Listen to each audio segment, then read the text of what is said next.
இந்தியாவுல கடந்த 2008ஆம் வருஷத்துல சென்னை சூப்பர் கிங் அணிக்கு விளம்பர தூதரகரா இருந்தவங்க ராயலட்சுமி. அப்போ தோனியும் ராயலட்சுமியும் பல இடங்களுக்கு ஒன்னா போயிட்டு வந்திருக்காங்க. இவங்க 2 பேரும் ஒன்னா பைக்ல போற மாதிரியான போட்டோக்களும் வெளியாகினதால இவங்க 2 பேரும் காதலிக்கிறதாவும் செய்திகள் வெளிவந்துச்சு.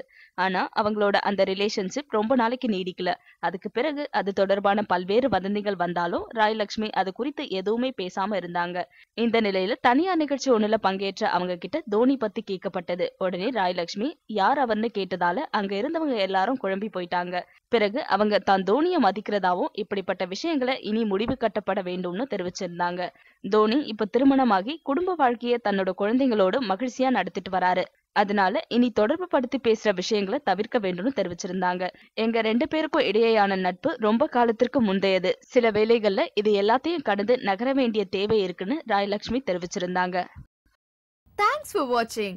Please like and share. Don't forget to subscribe us.